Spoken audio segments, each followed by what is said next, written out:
everybody, welcome in. It's David Summers, and welcome back to this special holiday Studcast.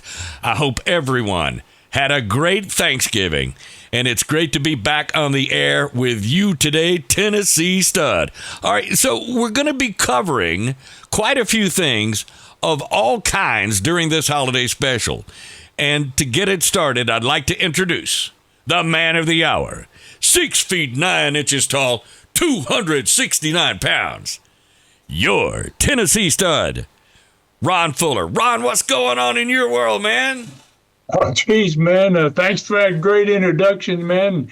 You know, I'm glad to say I'm still 6 feet 9 inches tall, but Dave, that 269 pounds is gone, long gone. You know, I've trimmed a good 40 pounds off that 269, so I'm a little bit thinner. But I also hope all the listeners had a wonderful Thanksgiving out there. You know, that's just past us here. And it's great. I hope you had a really good one. And I look forward to spending some time today with all those loyal fans out there who I've missed talking to so much. Yeah. And this is not going to be anything like the Studcast of the past, where family history was the focus. Right. We're going to be bouncing around all over the place today, talking about many different things. And to get started, I want to let listeners know where they can still find me and what's going on. Okay, we can certainly do that. Listen, I can help you with all of that, Stud. I mean, they can still find you on YouTube, Southeastern Rewind on YouTube, and your fantastic website, everybody knows, tnstud.com. It's been going strong for I think almost 10 years now, tnstud.com. The latest thing on there right now is your Brutus area. Fans can find out everything about your Smoky Mountain lion story that has absolutely captured America's attention. So, toward the end of this special holiday show, we're going to be telling everybody about your tremendous holiday offer. It has blown me away. It's a one-of-a-kind, totally unique, never heard of combination gift. I think that's going to be cool. All right, Stud, let's get started. And I've got a few questions for you all ready to get things kicked off. Thanksgiving Day has just passed, and I couldn't help but think of your holiday matches that you had each year. So what was it like to work every holiday? And, man, you definitely worked some holidays. Yeah, and it wasn't just me, and it wasn't just Southeastern. It was all over the country. If you was a professional wrestler, you might as well plan on not getting any days off when it comes to a holiday. And, and guys really didn't mind because they made good money. I mean, holidays were magic days. People could get together with the family, and then it was just a part of it to say, well, we ought to go to the wrestling matches tonight, or whatever. And so I never really didn't had any qualms about doing holiday events and not having that day off because. Wow, you went home and you celebrated because you had a little more money in your pocket. And that made a lot of difference for everybody, all the wrestlers, promoters, everybody else. Holidays were magic, and it was great. We took advantage of them whenever we could. Oh, no doubt. All right, take me back to 1985, Stud, when Southeastern Wrestling had become continental, and you started to wrestle twice on the same day, on Thanksgiving and again on Christmas Day. Is that for real? Yeah, it certainly is, man. And when I first got the idea for it, once Southeastern switched it over, we took it out of the Dothan television station and started producing the show in Birmingham with Gordon Soley. Mm-hmm. We also were able to move back north again into Tennessee, where that territory had been dead for 5 years at this point, 1985. About 1979, and we've been talking about 1979, well, I had sold out in the fall of 1979. Stayed there, worked a few shows, worked with Hulk Hogan. Yeah. On one of them, as a matter of fact, and so when they took over, the southeastern people, the new southeastern territory owners, was Jim Barnett and a guy named Fred Ward out of Georgia. They had problems drawing. I mean, they just could never get it off the ground. And what actually hurt it and started all of this was the Knoxville War, 1979, and had 5 guys that the main guys in the territory that pulled away and wanted to take over wrestling in Knoxville, and they failed, but they hurt the territory a great deal. And so when I sold it, I was pretty happy to leave. I mean, we had Barnett had a match on Thanksgiving night. One of his first matches when he took over, he had the world champion Harley Race against Dick Slater, and me against Hulk Hogan on that card, and the Coliseum was half full. It was really, really, it was a sad thing to see. Wow. We'd never ran any matches. I don't think they'd ever run a match in the Knoxville's history on Thanksgiving night, and so I wanted to start running on Thanksgiving. I ran the first Thanksgiving night show in 1977. It almost sold out the Coliseum. The 1978 Thanksgiving was a total sellout, and this 1979 was half a crowd. And they had the world champion, had Harley Race, had a tremendous card. So the city was really, and the business was really messed up bad.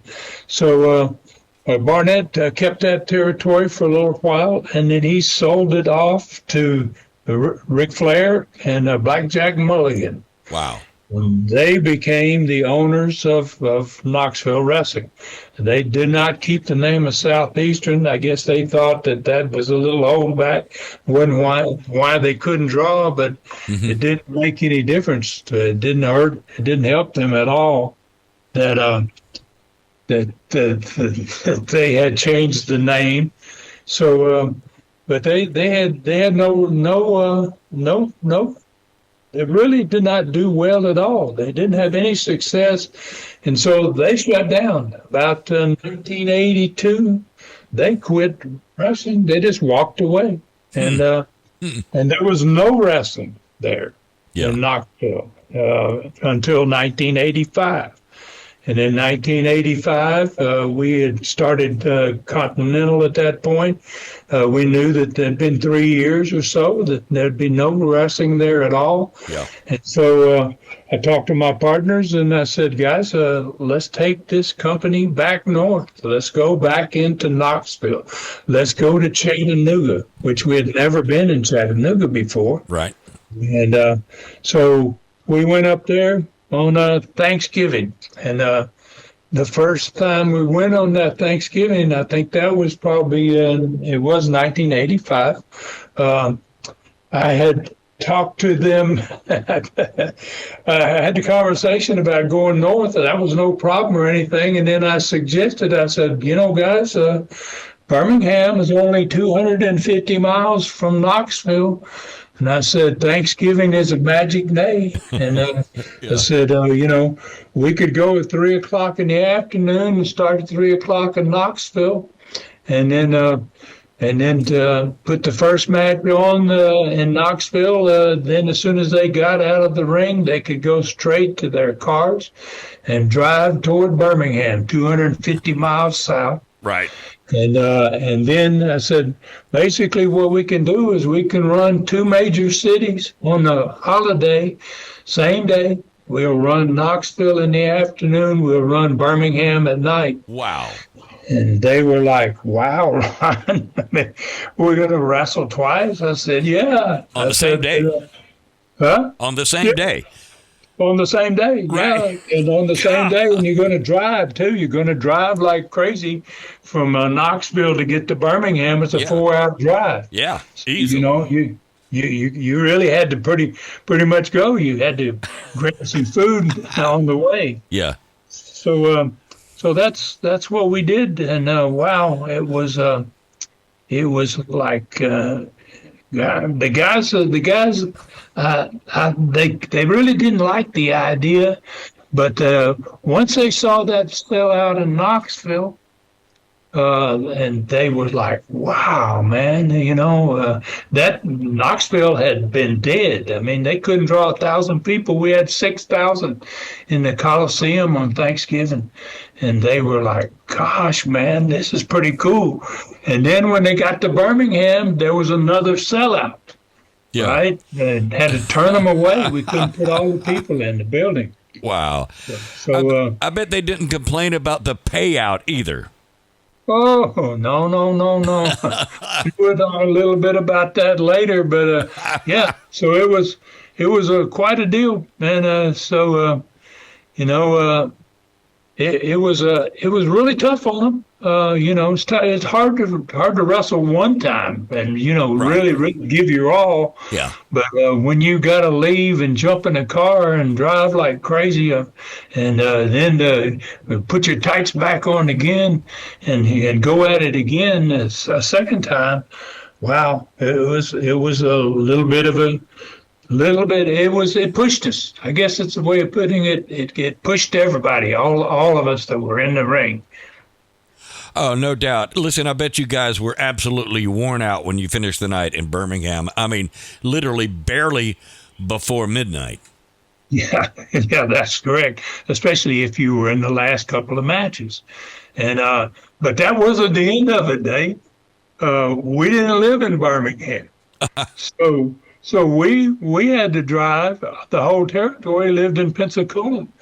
So we had to leave around midnight in Birmingham after wrestling twice and drive 4 hours to Pensacola.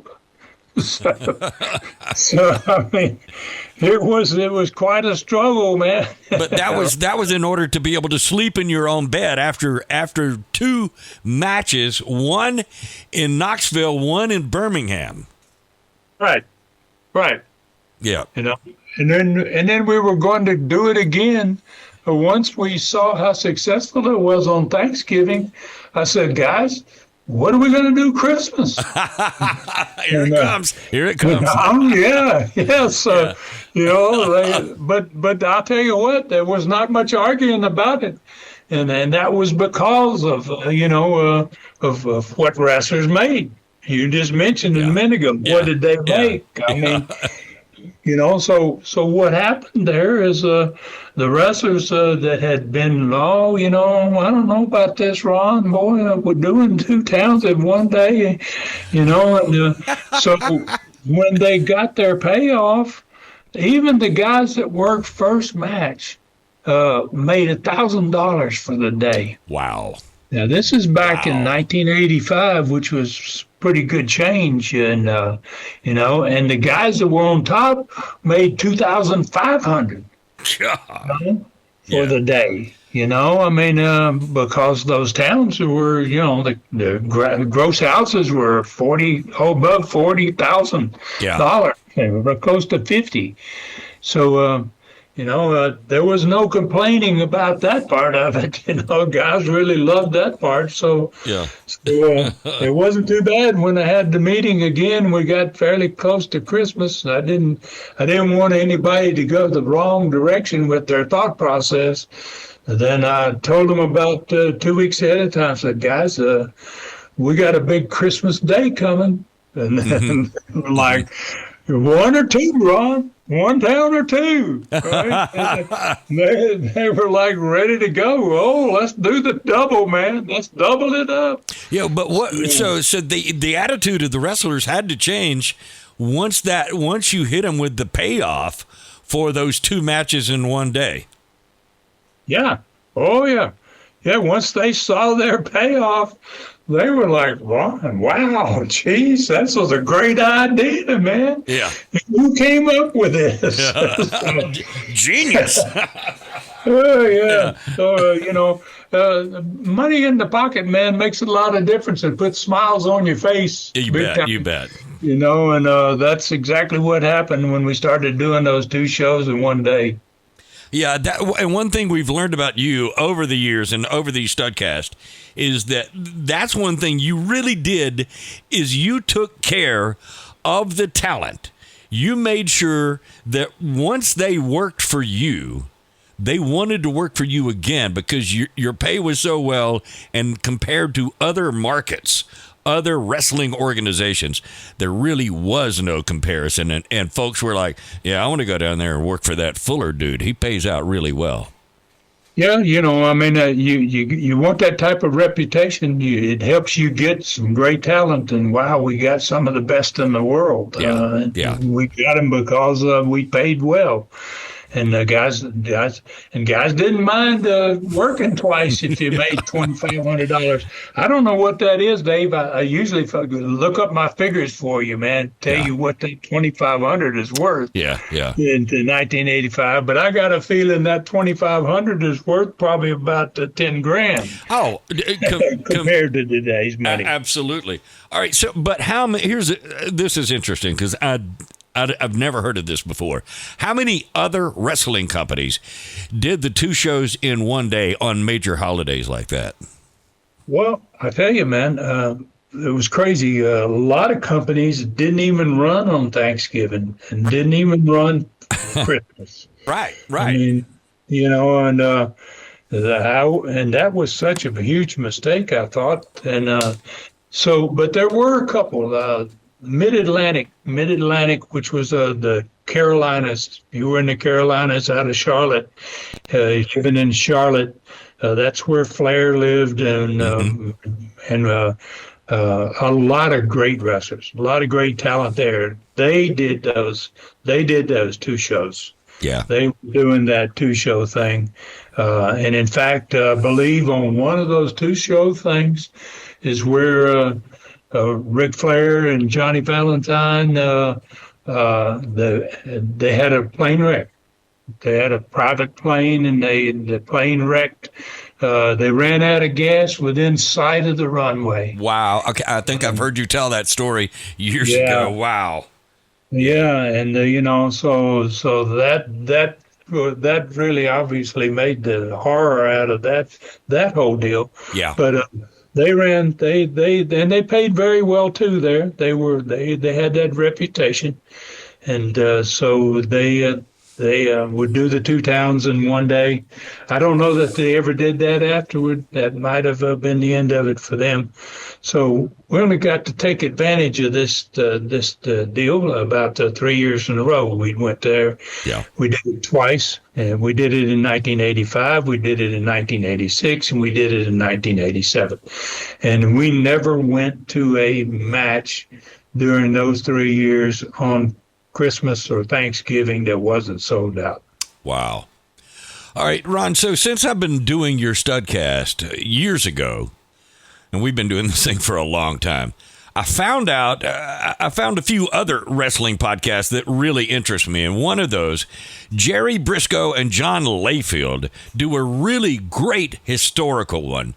I don't know if you're aware, but right now they have just finished the 2nd episode in a 4-part series about your Welch family, about your family being the premier family in American professional wrestling. Are you up to date on this podcast? Yeah, I actually am, Dave. And I listened to the first episode, and wow, these guys are big time. And I have done their show. I have done Jerry Briscoe's and John Layfield's podcast before. Yeah. But I had I'd never heard them do this type of podcast, they ended up with another guy that was, I think his name is Tony Richards, who was a wrestling historian, and Tony Richards laid out basically the first episode is all Roy. It's all about Roy, and how he set up the first territories, how he managed his business, what type of guy he was, so I listened to the first one and I was like, wow, man, this is really good. And, it's a 4-part series. And I think actually they finished the second part today or yesterday. Mm-hmm.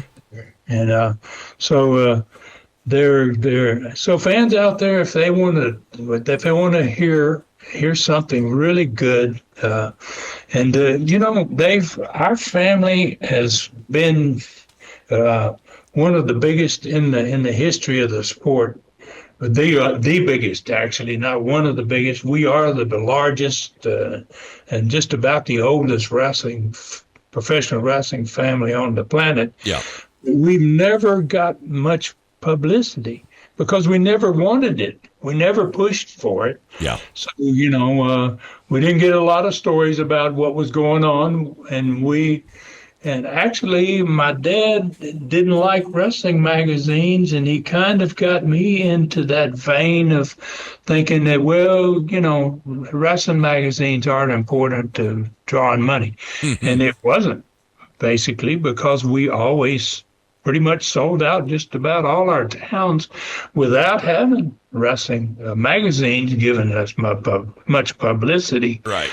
So these stories about Roy, that's being told about Roy in this first episode, were just amazing to me. He had facts that I had no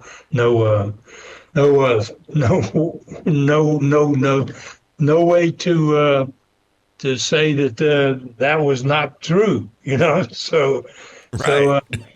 I've been really, I'm really looking forward to the rest of this. I'm very familiar. I don't know if you're familiar, Dave, with John Layfield. Absolutely. And obviously you listened to him. Heck yeah.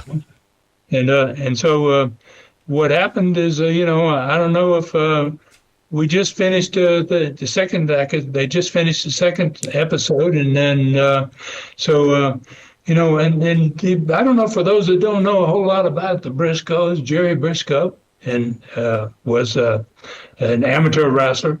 His brother Jack was the former NWA world champion. Jerry arrived in the Florida territory about the same time I did, late 1970, and we were both getting started as pro wrestlers at that time, and Jack Briscoe was one of the greatest amateur champions of all time. He won 2 NCAA national championships at Oklahoma State, and then he became the NWA world champion on July 20th, 1973. Know who he beat for the belt? Who would that be? Harley Race. Oh, no kidding! Wow. Yeah, Jack took me under his wing when I went to Florida in 1970, and he kind of became my mentor. And he started advising me, especially about 1973. I had really become a pretty good wrestler in the first 3 years. I'd only been wrestling for 3 years at that point, but I'd become a pretty darn good wrestler, and I was suddenly getting all this attention from matches in St. Louis. So the man at the top that handled everything that had to do with professional wrestling. He was putting me on St. Louis cards, so Jack was kind of giving me advice, man. And from what I heard, like I said, this first episode with Tony Richards, this is a very professional group. These 3 guys, and and we've been, like I said, overlooked. And I'm glad you brought it up, man. I highly recommend it. If you're a fan of professional wrestling, this is something that you really should listen to. Oh, no doubt. I think that's really, really cool. All right. Those guys are very thorough, very professional. I had already learned a tremendous amount about your grandfather, Roy Welch, in the first 5 Studcast on your website, tnstud.com. And you've got every Studcast posted there, tnstud.com. So if you want to go back and get the real history lesson from the horse's mouth, that's you can do that at tnstud.com. I can't wait to hear what's going to be said about your generation.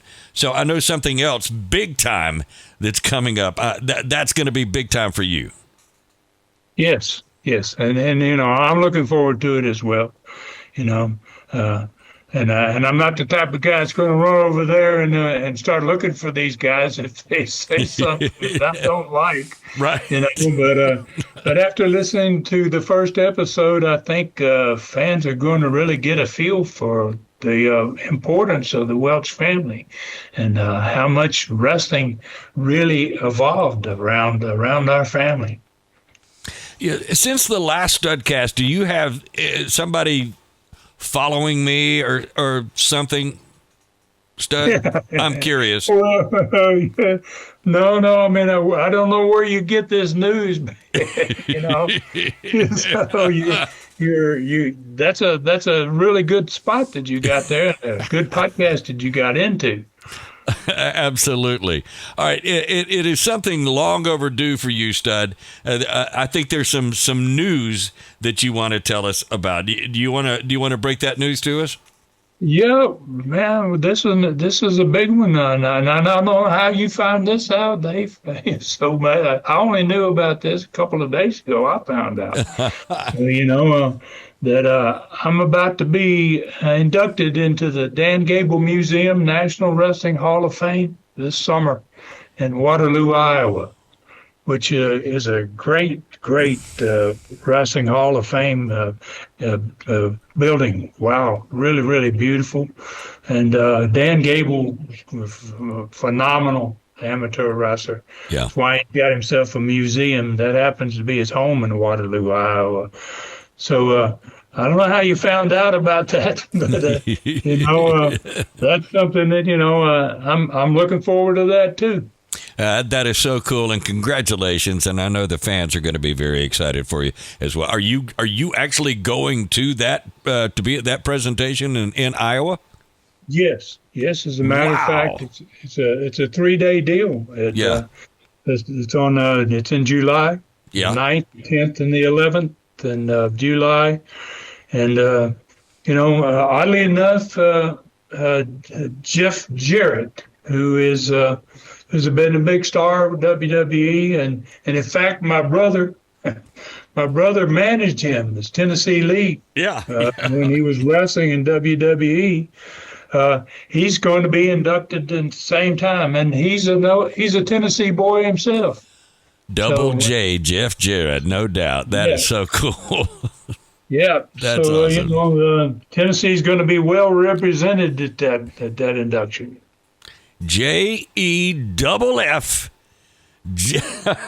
Anyway, all right. Listen, I've got some great new connections, and I think what better time than now to break this kind of news? After all, it's been quite a while since you were on with your fans, and now they get to share this news. So that's awesome. Yeah, well, it's always quite an honor, man, to be inducted in any kind of Hall of Fame. I don't care what Hall of Fame it is. Yeah.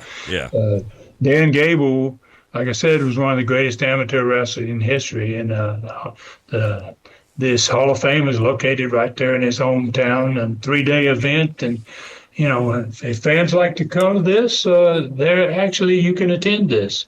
So I don't know how many fans I got out there in Iowa and that part of the country, but they're sure welcome to come and see what this is all about. That is so cool. All right, so it sounds like the state of Tennessee is going to be well represented. So what I would like to hear about next is this unique idea you have for fans this Christmas. You want to tell us about that? Well, yeah, Dave. This is a special Christmas deal. Fans need to go to the tnstud.com, to the website, and they'll find at the top of it, the top row of that home page, there is a new heading. It's called Brutus, a novel, and I've never before done Christmas idea for all fans. I've never tried to think of a way that I can really make things great and easy and not expensive for fans.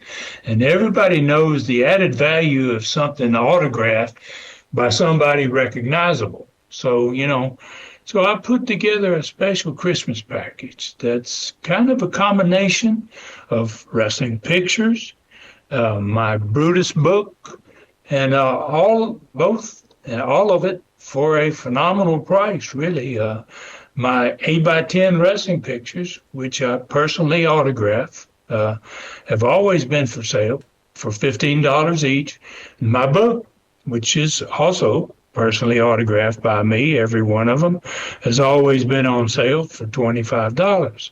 So this special Christmas package includes 3 of the most popular of my 8x10 photographs that would normally, like I said, sell for $15. So you got 3 of them. The price would be $45 normally, plus the Brutus book, which is normally $25, is going to be added into that. And that's $45 plus that $25. That's a $70 deal. That's a big whop for wrestling fans. So I'm going to give people the $70 deal, all 4 of these, the book and 3 of the photos, all personally autographed, for $37. $37. $37. Wow. I mean, all right, you said all 4 of those items, normally $70. And all you're asking is only $37. That is quite the holiday special. So it's about half the normal price. That's crazy stuff, but you're going to do it. Well, that's not the crazy part yet, really, Dave. Yeah, that's the beginning of it, basically. So basically, it's Christmas. It's close to the Christmas time of year, and this offer is very special. So think about it. What if the buyer didn't want all 4 items, and let's say he didn't want the photos, and I had the ability to personally autograph the pictures or the book to whoever the buyer wanted to give them to, Yeah. So basically, then the purchaser could keep what he wanted, which is already autographed to him, right, and he could give any and all of the other items that he wanted to give away as a special Christmas gift himself to somebody else, and it's a great gift. It's an already personally autographed picture, to somebody else. What do you think? I think that's pretty cool. I mean, you're talking about $37 Christmas gift package with 4 items. They can keep what they want out of that and then share with somebody else. It's still available to as many as 3 other people that already have it autographed in their name. I think that is really cool. That's the greatest gift idea I think maybe we've ever heard in the history of wrestling. All right, how are you going to be able to do that? Well, the buyer, obviously, he's going to make the decision of who gets what. He's spending the money, and the photographs are numbered.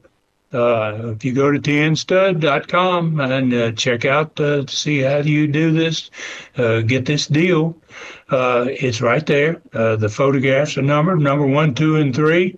Number 1 is my red robe picture with the cowboy hat. Number 2 is made with the USA Championship belt on the back patio in 19, I guess probably 79 or so, and the third one is me with the Tennessee Stud mask on.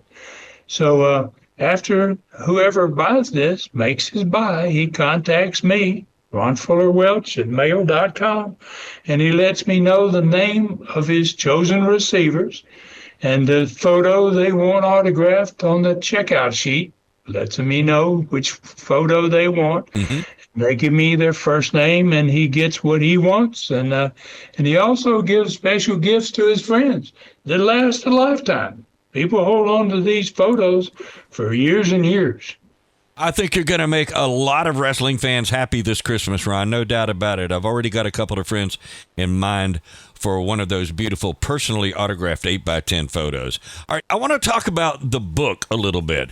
Brutus is really, absolutely, truly amazing, and often compared to the blockbuster Jaws that everybody knows worldwide. If it continues to grow in popularity, I can only imagine what one is going to be worth with your autograph in it. So I was hoping we would have a few minutes left, because I went to your tnstud.com website a couple of days ago and saw the impressive list of Brutus reviews that you've got set up there. I mean, do you mind if I read a couple of those reviews on them now? No, that'd be fine, Dave. Okay, so I know, and some of them compare Brutus to, as we said earlier, Jaws. So I know we've been going on a while here, but fans need to hear some of these. So I will not give the name. Just a second, Dave. I have more than 60 reviews. Wow. On my book, which is wow. That's a pretty big number. Yeah. And all of them are 5-star reviews except for 4. So 54 out of 60 reviews are 5-star reviews, which that's pretty amazing right there. Yeah. And, there are 20 reviews under Brutus on the tnstud.com site right now. Yeah. All right, as we said, I know some are compared to Jaws, but we've been going on about this for a while, but fans need to hear some of these. So we won't give the name of the reviewer, but here is the first review. And this person says, better than Jaws. A movie must be made. With come-to-life characters, you will not put it down. Buy this book, you will not be disappointed. Wow, that's strong. Here's another one. Amazing. Mr. Welch puts all his storytelling skills to use here to tell the story of Brutus, a killer lion on the loose in the Great Smoky Mountains, and the desperate attempt to stop him. This is a wonderfully original idea that leaves one asking, could this really happen? All right, here's another one, Stud. A fierce first novel. With Brutus, Ron Fuller Welch has written a first-class adventure thriller, a Jaws of sorts for dry land, a Brutus movie in the future. See, all of these reviews are absolutely great, and this will be the last one. All right. This person says, this will be made into a movie.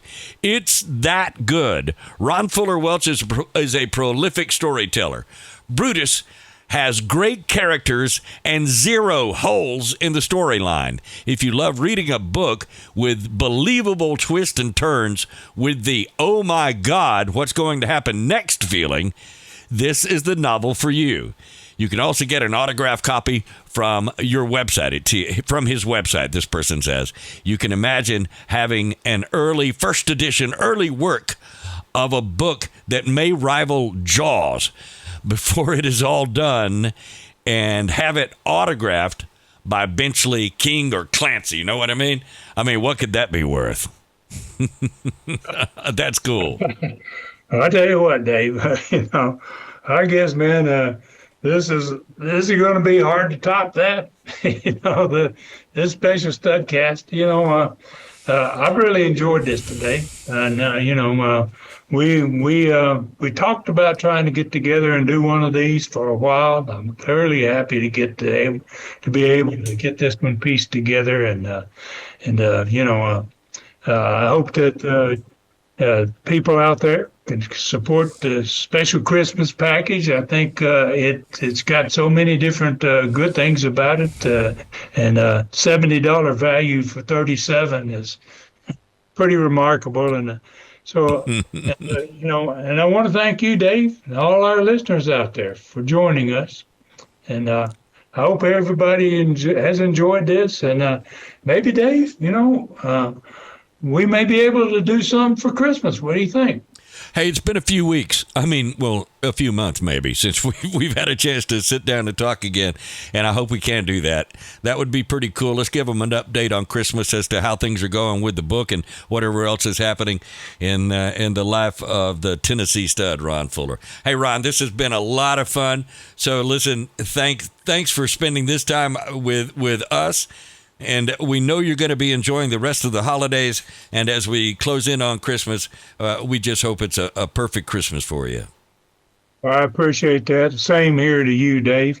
And same to all you fans out there, Southeastern, Continental, all wrestling fans all over the world. Thank you very much for what you did for me, for my family, for a lot of other wrestlers and their families.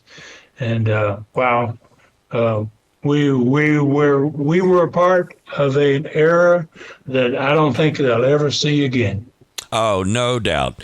Hey, listen, Ron, this is always a pleasure to spend time with you. So I want to say thank you for everything that you've done for me. It's been so cool to have a partnership with you and to do these Studcasts that we've done over the years. All right, God bless you. Thank you for everything.